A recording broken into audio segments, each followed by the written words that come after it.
brought you by Silver Pumps and Motors. Top quality और consistent performance के लिए सिर्फ सिल्वर पंप्स नाम याद रखना. అది టూరిస్టులపై దాడి కాదు, భారత్పై దాడి. ఉగ్రవాదాన్ని మట్టిలో కలిపే టైం వచ్చింది. ప్రతీకారం ఎలా ఉంటుందో చూస్తారన్న మోదీ. పహల్గామ్ మృతులకు సిడబ్ల్యూసీ సంతాపం. రేపు దేశవ్యాప్తంగా కాంగ్రెస్ నిరసనలు.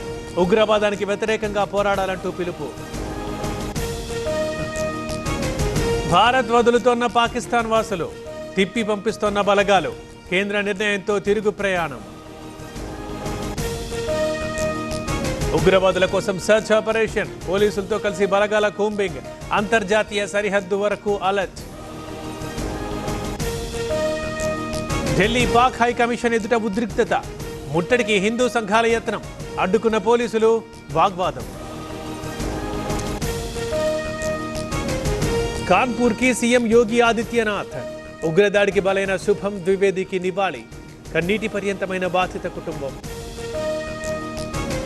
ముంబై సిటీలో హై అలర్ట్.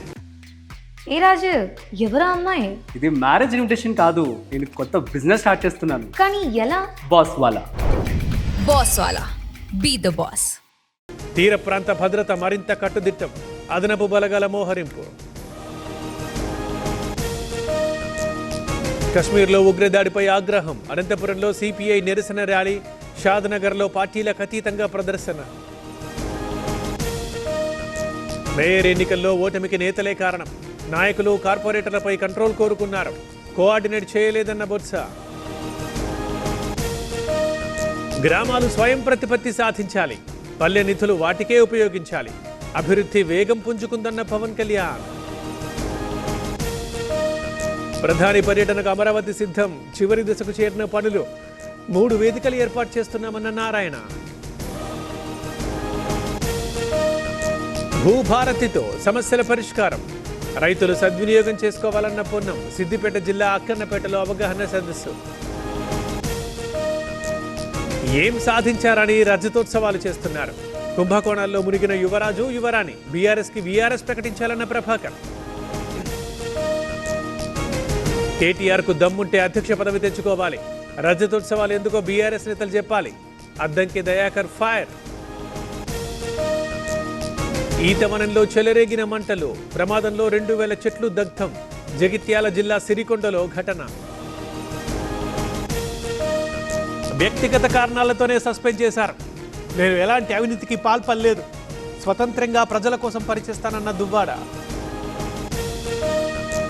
జోగులాంబ ఆలయ అర్చకుడిపై సస్పెన్షన్. ఆనంద్ శర్మని సస్పెండ్ చేసిన దేవాదాయ శాఖ. ఆరోపణలపై విచారణ కొనసాగుతుందని క్లారిటీ. ఏపీలో 43 డిగ్రీలు దాటిన ఉష్ణోగ్రతలు. మరో 3 రోజుల పాటు ఇదే వాతావరణం. తెలంగాణలోనూ పెరిగిన ఉష్ణోగ్రతలు.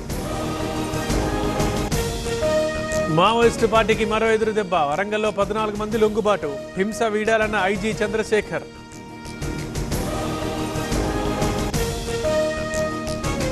వరిధాన్యం కొనాలంటూ రైతుల రాస్తారోకో. సిరిసిల్లలో రోడ్డుపై బైఠాయింపు. నెల రోజులైనా అతి గతి లేదని ఆవేదన.